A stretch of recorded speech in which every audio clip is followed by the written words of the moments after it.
So guys, we've got our first hands-on of the new PlayStation 5 Pro. Kudos to CNET, James Martin. Let's take a look at the video together. Let's get hyped up and see what this is all about. I'm Blazed OK. Click like, subscribe, click the bell icon right now. Have you done it yet? Have you clicked like? Have you clicked subscribe? Come join us. And let's take a look at the PS5 Pro in person. Let's go.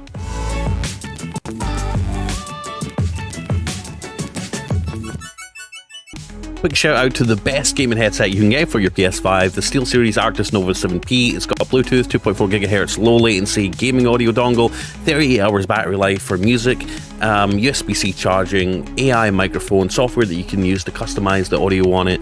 It is the best headset you can get, hands down, for gaming, PC gaming, PlayStation gaming, Switch gaming, anything you want, or just listen to music on wirelessly. I've got a pair of 7Xs myself. I love them to pieces. And if you want to upgrade your TV, film, gaming experience, get yourself a freaking OLED. I've put a link down below for all three products. Anyhow, let's take a look at the hands-on from CNET of the PS5 Pro. Let's go.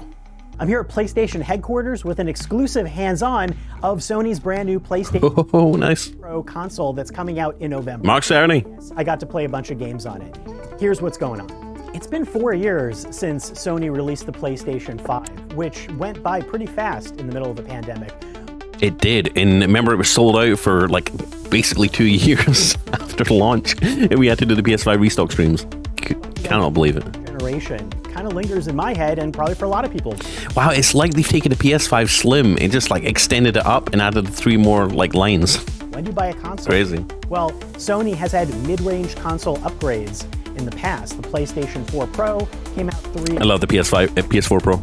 And lo and behold, the PlayStation 5 Pro is coming out 4 years after the... It is, and it's costing you $700, doesn't have a disk drive, and it doesn't even come with a stand. It's $700. It better be a hell of an upgrade, I'm telling you. But right now, I'm just not seeing it. A lot of people are kind of peeved, but there are people that want it too, that maybe just want an upgrade and want to hand their PS5 down to someone else. So I've seen it from both sides, but overall, it's been morally negative than positive, I think, with the PS5 Pro. Quite rightfully. $699, you're more, but not too much tremendously more compared to the PlayStation 5 that is already on the market and has an upgraded, slimmer version. Compared side by side, it's also not that much larger. In fact, it's a little bit smaller than the PlayStation 5 original, which is a nice surprise because the PlayStation 4 Pro... I love my PS5, the original. Don't be talking bad about the PS5 Pro original, dude. ...was definitely bigger and thicker. I like them thick. Optical drive. You have to buy that separately. You can use the... That's a big deal. It's available on the Slim model and pop it in.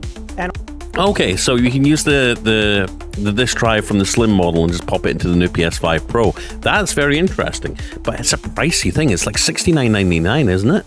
I take that back, it's $79.99. So God, just think about it. Buying the stand for like $30, buying the PS5 Pro for $700, buying the freaking digital disk drive, external disk drive for $80. We're looking at $780, and then add $30 for the stand. $810, and then that's not including taxes. It's pricey. It's a pricey upgrade.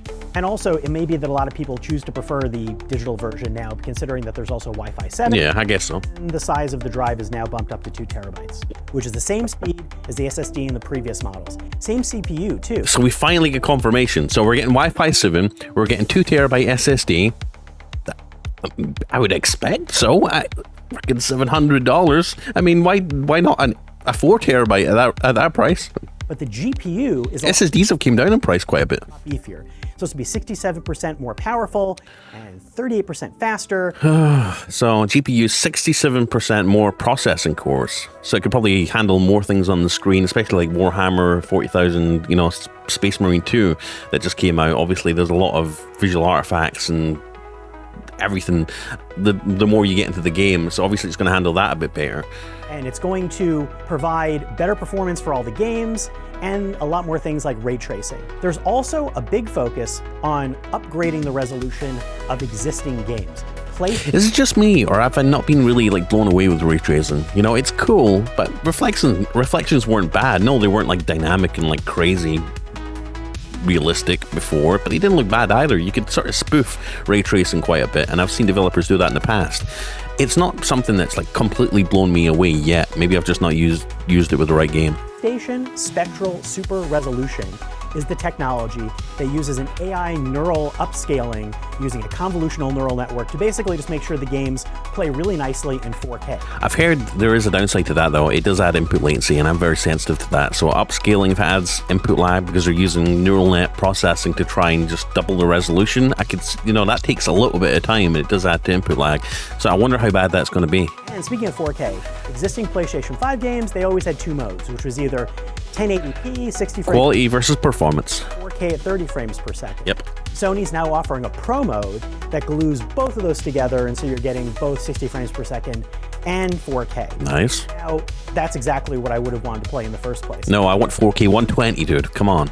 If you're interested in doing things like 8K gaming, or you want to do things like 120 Yes. per second, there are capabilities for games to do that, but those are going to be on a game-by-game basis. Yeah. Real push here is for really nice 4K 60 frame per second across the board for your entire library. Isn't that what they promised with the PS5 in the first place? 4K gaming at last. 4K 60 gaming was finally possible with the PS5. Here we are, years later, PS5 Pro. It can do 4K gaming at 60. I just want to play 4K games at 120. I was hoping this would be the console that would do it. What does this mean for the future of PlayStation? For all games. I talked to Mark Cerny, lead systems architect for PlayStation, and Hideaki Nishina-san, CEO of Platform for Sony Interactive Entertainment. They talked about how, in a lot of ways, PC gaming right now is providing a kind of an... I love this guy's glasses. They're very Sony but also allowing Sony inspired to market with some things like ray tracing, where they're using an AMD-developed ray tracing technology that isn't even in existing GPUs. Some of that will kind of ride ahead, and other things like... Here's another example of Sony pushing the industry further with some ray tracing capabilities that aren't even in graphics cards, new graphics cards. That's pretty impressive. More advanced graphics that you might be used to on PCs will finally have a chance to come over to PlayStation 5 Pro. And as a lot of games now are increasingly cross-platform, and Sony's games live on PCs, you'll probably see much more of that cross-pollination.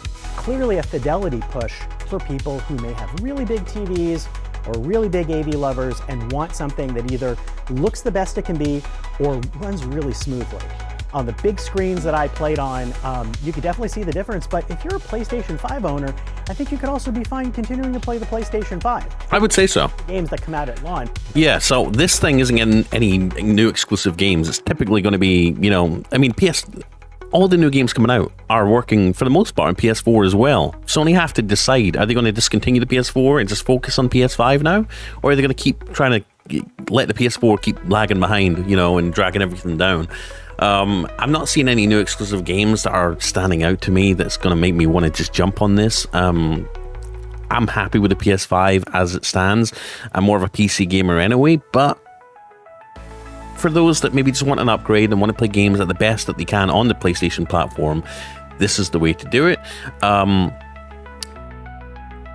Maybe they chose to put it at this price point because they know that people don't want to be scalped and nickel and dimed over like $20 upgrades to upgrade to a better performance game. Because they used to do that before when the PS5 came out, right? When they launched Cyberpunk or they launched certain games on PS4 Pro, and then when the PS5 came out, they were like, oh yeah, you're going to have to pay an extra $20, $30, $40 to get the upgraded PS5 version. It was just convoluted how they did that. It was kind of frustrating and annoying, and it just felt like a money grab to me, when we all know how PC games work, right? They give you all the assets, the high quality assets in the game. That's why the game's like 200 gigabytes or 100 plus gigabytes. It should just be a case of them flicking a couple of switches in the settings to enable a higher performance, higher frame rate game, higher resolution game, just by changing a couple of the settings in the system profile thing, just like we do on PC. So them charging extra money as if they've remastered the game for the new hardware, that's just no dice to me. I'm surprised he even did that in the first place. But yeah, let's get back to the video. With upgrades specifically for the PS5 Pro.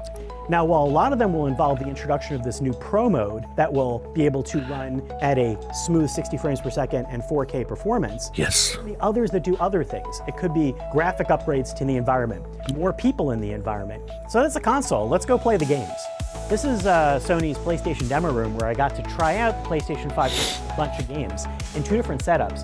The first one, got to play on two monitors, checking out a whole bunch of games on the PlayStation 5 and then the PlayStation 5 Pro. I mean, based off this show alone, they do look similar. They do look very similar, right? Looking at the two different play modes, fidelity and performance on the 5, and then the Pro mode on the PlayStation 5 Pro. That's Horizon Forbidden West. Gran Turismo. Games on a big 80-inch screen, including Gran Turismo 7, which has an 8K mode, or alternately, one with ray tracing turned on. I want an 80-inch screen. Which is what I've got right here. I mean, this is obviously the version I would want to play. It is...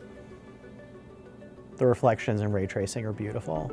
I got really into playing Ratchet & Clank Rift Apart, and I love games like this. What's really fun is that it's just such a fast game, and hopefully you can get an understanding of what I'm talking about for when the system debuts on November 7th. And it's adopting some ideas that PC gaming still doesn't have yet. It'll be really interesting to see where games start to evolve and get better, along with PS5 Pro graphics, but also where the PS5 Pro ray tracing and all of that tech begins to hint at where technology is going to be headed for PC gaming to come. Not everyone's going to want to upgrade to this, but I'm really curious about what games are going to start looking like on the hardware. We'll find out in November.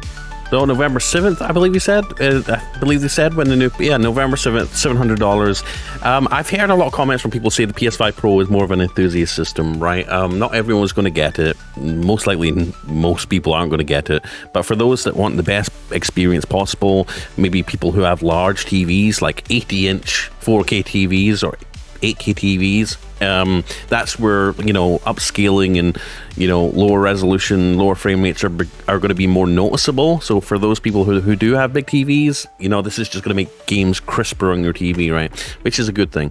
So yeah, there's a lot of reasons to get the new PS5 Pro.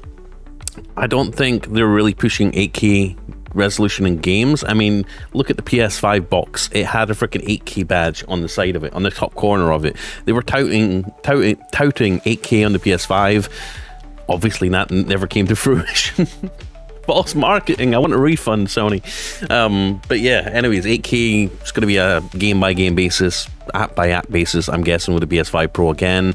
We're going to finally be able to get 4K 60 and hopefully 4K 120 and more games than ever on the PS5 Pro, which, like I says, if you have a big TV, you have something like the OLED, check out the OLED links down below. Get one now while they're on sale. This is just going to make games just look better, run better on those TVs that can handle it. Anyways, guys, thank you for watching. Let me know, as always, what you think about the PS5 Pro. And yeah, like I says, I know I keep shilling this, but listen, I really want you guys to get the best headset and the best hardware for gaming in tech, and this is the best headset you can get, the Novus Arctis Nova 7P. Do your own research, but use my link down below, okay?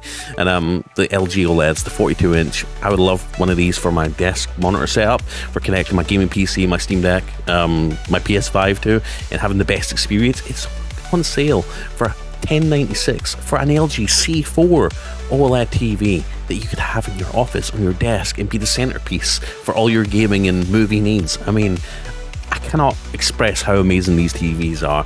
We have the C365 in our bedroom. It is also fantastic. It's on sale for $14.99. This thing was like upwards of $2,000 when it first came out. That's crazy. $14.99 right now. Amazing. Yeah, anyways, get yourself a damn OLED. Treat yourself, all right? Links down below for them. Please use my link down below for the headset or the OLED. But anyways, guys, thank you for watching. I love you. I appreciate you, and I'll see you in the next video. Take care. God bless. And yeah, again, let's talk about the PS5 Pro in the comments. Let me see if you're getting one or you're not getting one. Anyways, I love you. I'm Blaze. Bye.